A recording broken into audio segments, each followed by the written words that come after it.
Hey y'all. It's a nice day out today. Fahrenheit is 70 degrees. It's a little bit of a breeze, and I'm walking to work, or first to go get a snack, but we need to talk.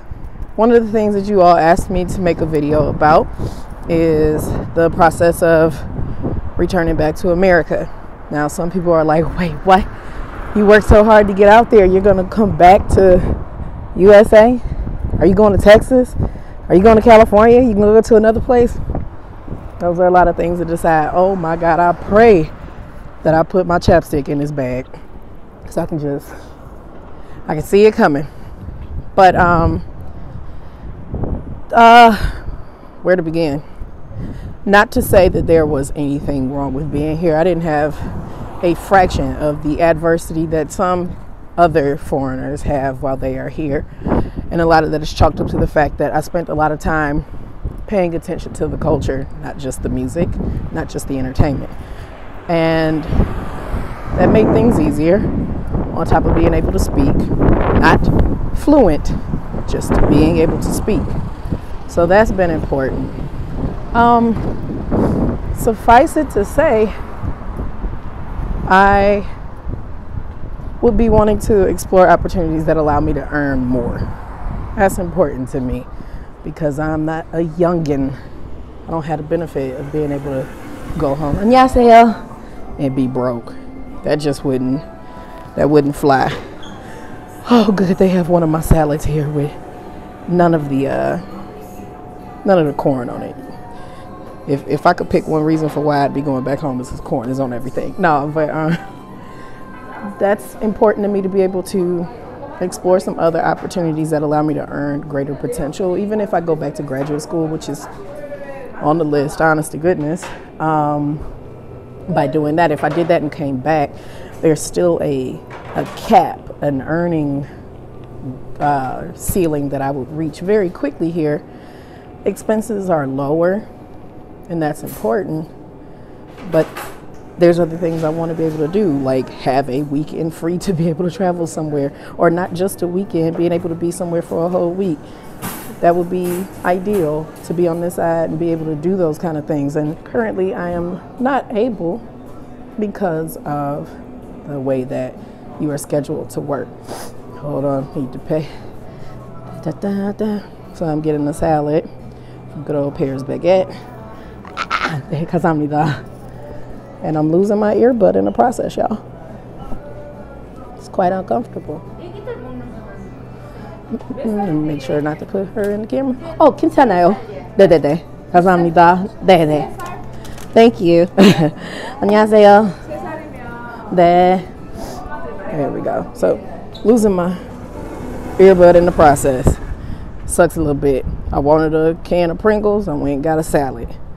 Making better choices. So some of the things that take place with having to prepare for repatriation, well, first off, you need to be paying your taxes anyway. That's a responsibility you have regardless. But you put in notice to wherever you are employed, letting them know that at the culmination of whatever you're working on, you'll be returning back. From there, you need to make sure that anything that you have in terms of financial obligations, such as bank accounts or utilities or phone bills and whatnot, all of that is appropriately switched out. And we're still heading towards the direction of work. So there's no elevator music. And see, look, it popped right on out. But you will want to make sure that whatever financial obligations you have, you take care of those before anything else is taken care of. You can't go and buy a flight ticket. Wow, a flight ticket. Well, I guess if I say buy a flight, it would have to be a ticket, yes? So you can't go buy a ticket to go do your travels back to your home country without you taking in consideration that you still probably have like a phone bill or other things that you need to tend to prior to leaving. So, hold on, y'all. This is about the most interesting recording of a video ever. Let's get to my desk. So I didn't want to do anything that was all nicely edited and whatnot. Not because I'm lazy, but because This isn't a normal story time. Like, all right, there we go. So you get those things in order. You start the process of sending applications back home for work. If you're going back home to find work, maybe you are already set in a circumstance where you were sent abroad and you already had a job. Fine, well and good for you. For those of us who don't have it, however, you have to start letting jobs know, hey, you know, I've been living abroad for X amount of years or X amount of time for so-and-so purposes. And egg.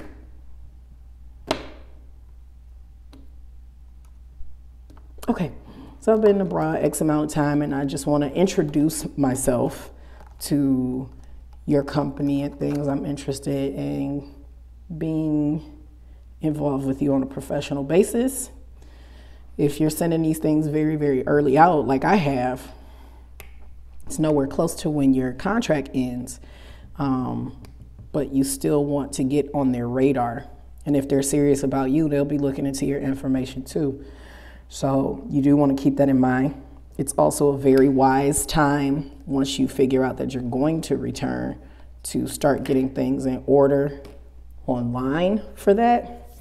You might have a lot of pictures of the places that you've traveled to, the things that you've seen. Maybe you got pictures of you boozing it up with friends in Thailand or in Spain and things of that sort.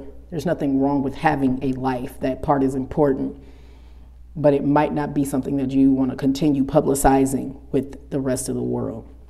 You might make some of your social media accounts private. You might even close some social media accounts permanently. And that might be good for you. In terms of savings, some jobs, most jobs, will provide you the opportunity to depart with a pension. It's a percentage of your earnings that was always retained by the country anyway. So it's a bit of what you would likely hear as a severance pay. You're leaving. This is the final chunk. Peace out. I'm going back to Houston. Not necessarily thrilled about it. And I mentioned that prior in the Assumptions About Me video, but it's not a negative. I spoke with my father and he was just like, so you're not going back to California? What job do I have in California, Dad? Like, I can't go back to California without a job lined up. And I'm coming back with savings. I encourage people to save whatever you can when you don't have housing expenses, car notes, mortgages, things of that sort. Mortgages, a house expense. But if you don't have those things standing in the way of you establishing solid savings, it doesn't mean you can't go and have a blast and travel locally or to other countries and things of that sort, but you need to put some money to the side. So if I take the money that I've saved and I go out to California knowing from firsthand experience, when I lived there years ago, 7 years ago at this point, the last time I was living there, that things were extensively out of my earning bracket then, right before I left. It makes absolutely no sense to just go with savings and a dream. I could probably survive. I could probably couch surf. I could even stay with my grandfather for a while, but I need to establish something of my own. I still desperately want my tiny house, and there's no capacity for me to do that here per se. So if I'm gonna get started on that next very important journey, I need to be able to do that in a place that I'm capable of doing it. And perhaps my tiny house won't look the way that I thought it would. Maybe I thought it would be on wheels. I was confident it would be on wheels, but maybe it'll be a small condo.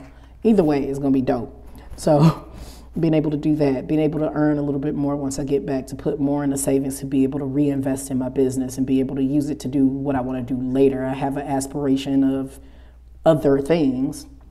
You gotta make some moves. And at the end of the day, it's not as if I can't ever do this again.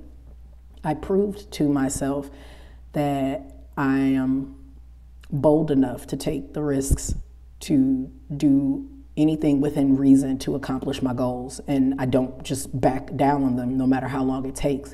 So if I get back to America and it blows bubbles, Lord willing, I'm still alive to be able to leave, I'll leave again. It's my prerogative. I do what I want. So that's pretty much what I wanted to share with you all. Nothing very intense, but of course, if you have comments, please leave them down below. I'm interested to hear what you might have thought about the process, or if you've been in a similar circumstance, or if it's more to the story you want to hear. But that's it. I'm gonna eat my salad now. Bye, y'all.